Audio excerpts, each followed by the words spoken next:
Now in the workshop at the West Building, and I finally got everything dried out, although you can see the carpet was stained by muddy water, and there's still a stain of muddy water on the table here.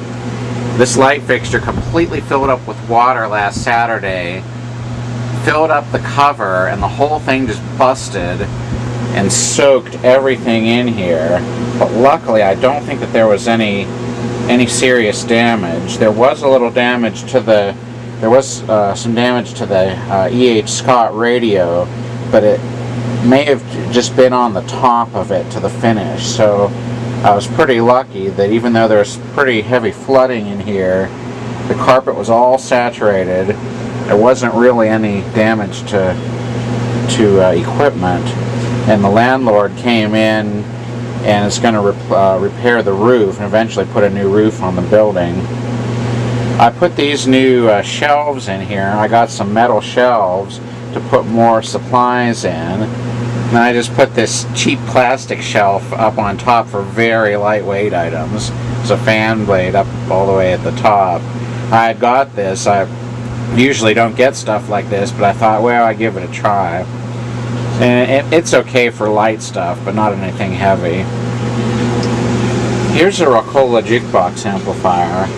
Now I'm going to begin the process of replacing old capacitors. I finally got the cap order in from New Sensor and Mauser. It's got pretty good sized capacitors between the input amplifier stages and the 6L6s, so we know that good bass is a possibility from this thing. These I think are 0.1 capacitors. So what we're going to have to do is remove these clamps that hold these old wax paper caps on here, and we're going to mount terminal strips where needed to replace the electrolytics.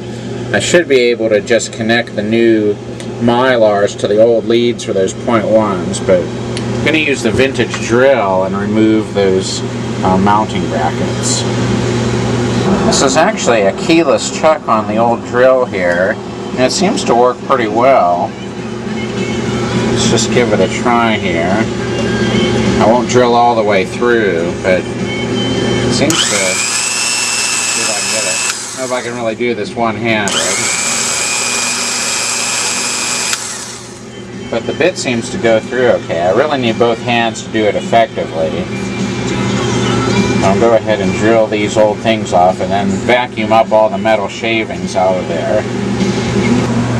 Here are all the new capacitors inside the Rockola amplifier.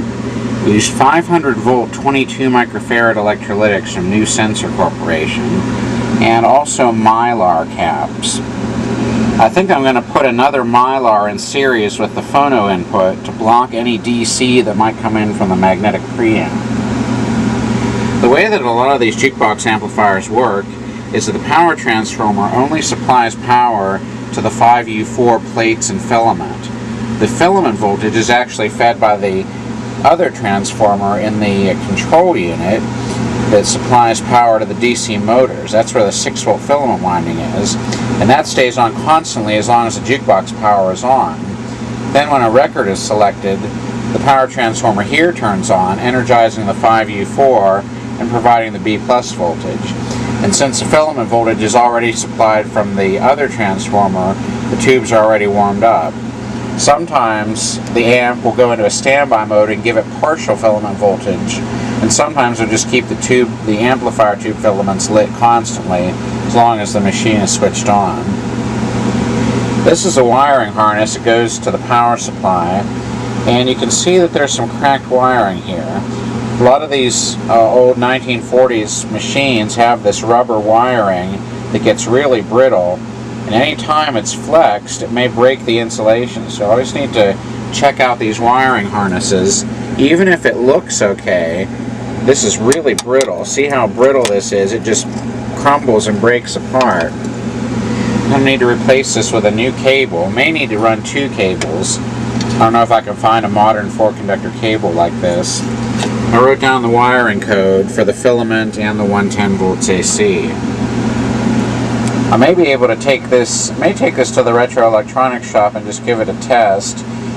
I'm going to put a new rectifier in the power supply, a new silicone bridge. So I'll work on the power supply next, but this part is all ready.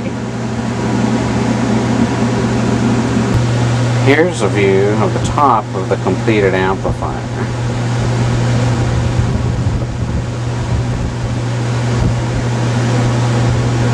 It uses two 6S7s for the first stage audio tube, 6L6 output, and 5U4 rectifier.